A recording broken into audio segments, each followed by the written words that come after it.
Hey YouTubers, it's Brian Big Boy 1000 back at you again here with another video.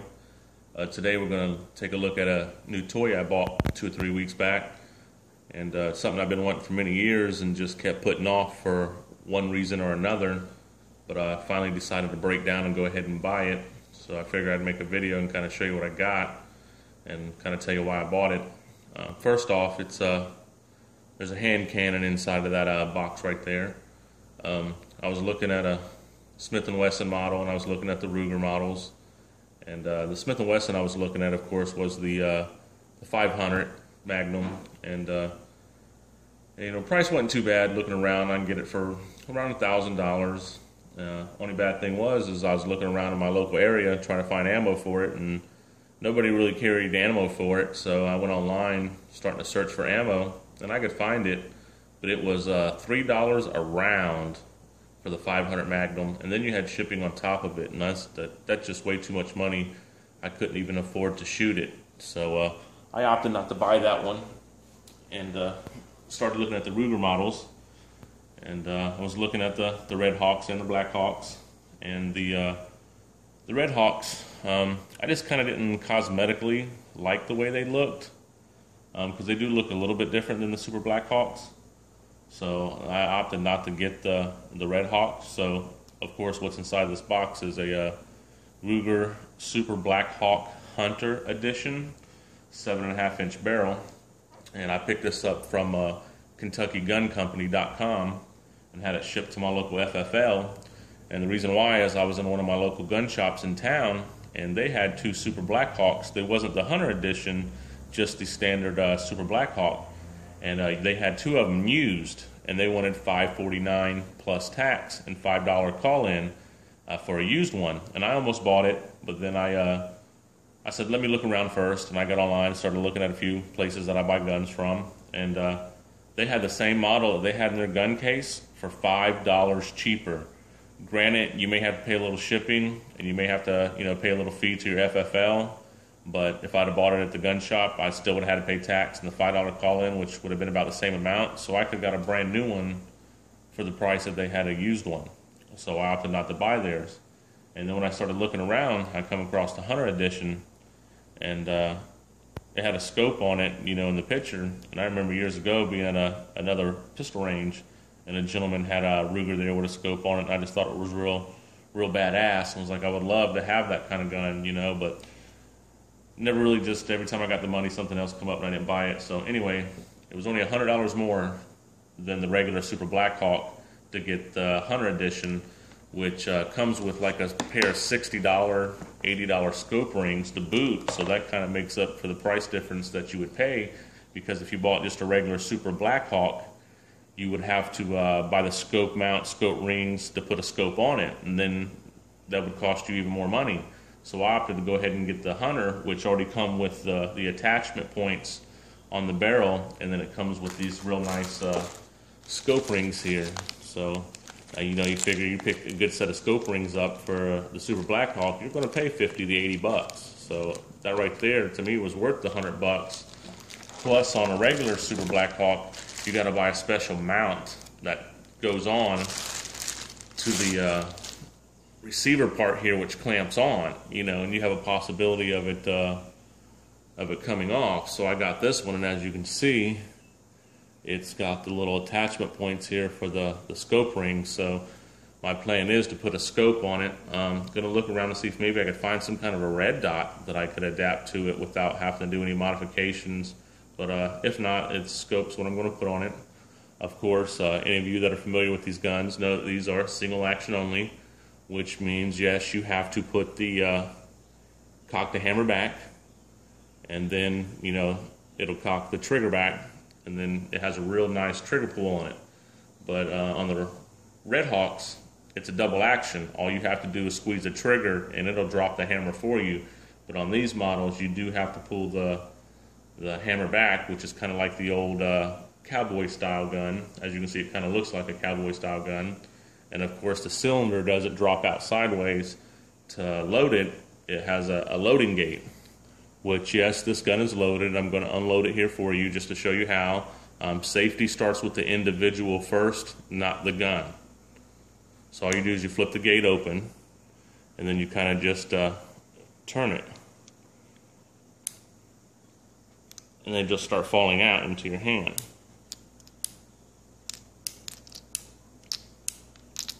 Alright, right there is 1, 2, 3, 4, 5, 6 rounds. Gun is unloaded, just to show you. No rounds. Close the gate, lock the cylinder back, there you have it. And that's how you load it. And if you want to take it apart, which I'm not really going to do here, which only takes 5 seconds, but I'm kind of doing this sitting at my little coffee table in the living room because it's kind of dark outside on the back porch, so I can't really shoot a video out there, so I'm doing it inside my living room here, so I really don't feel like messing with it here. But all you do is you push this little pin in right here, you push it in and slide this pin out, and the cylinder will drop out from the other side with the gate open. But there's just kind of a quick look at it, guys. You know, I think it's a real nice gun. Ruger makes real good quality. This is my third Ruger ever owned, but it's my second Ruger in my possession. I have a Ruger Davidson's exclusive 1022 takedown right now currently, and I have this model. And my third gun ever owned was a Ruger P89. Kind of big gun to be trying to carry, but as far as accuracy and reliability, it was spot on. I can't say one bad word about it. I've had Colt 1911, Springfields, and Kimbers that I've used to own, and they would stovepipe and jam all the time, but my Ruger never had an issue with it, so I'm a real big fan of Ruger. But there's kind of a quick look at it. If you guys are wondering what I paid for it, of course the box, I'll let you see here, says it's upside down, so you really can't see it, so let me turn it around here. It says $676.99. Not what the price was, but it was, if I'm not mistaken, I think the gun was $649.99. But then they have a 3% credit card fee if you pay by credit card at Kentucky Gun Company. Kind of don't like that fact, but it is what it is. So I had to pay 3% on the $649.99, I believe. And then for insurance, if you want insurance on your gun when they're mailing it, to make sure there's no problems, because they won't cover any lost or damaged guns if you don't carry their insurance. Another thing I don't like, and that's another like $8 and something, I believe. So it ended up coming to $674 is what it ended up coming from Kentucky Gun Company with their fee and all that good stuff. I ended up paying $674 for it. And then I had to pay my local FFL $29, $5 for the call-in, and $24 to receive it. So all in all being said, you figure I paid right at $700, $705 for the gun, which wasn't too bad, because if I'd have bought that used Blackhawk, Super Blackhawk that they had that wasn't the Hunter Edition at my local gun store, you're talking $550 plus 7% sales tax and a $5 call-in. That'd have been an easy another, $50. So that gun right there would have been easily $600, out the door. And for only $100 more, I got a brand new Hunter Edition, like I said, that has the mounts and the rings. So that was a real big plus for me. So as soon as I get a scope for it, figure out what I'm going to do with it, I'm going to mount a scope on it. And then I'll do another video of that, a little review of the scope. And then I'm also going to maybe put the Hogue grips on it.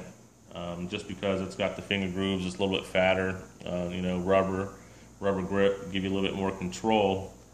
Sometimes when I change grips on guns, I sell the grips, but this time these grips I'm not selling, just for the fact of the value of the gun, and, resale value of whatnot of the gun. So I'm the type, sometimes I'll get guns and for whatever reason or whatnot, either something comes up and I need the money, or I decide I need a new toy or a new gun.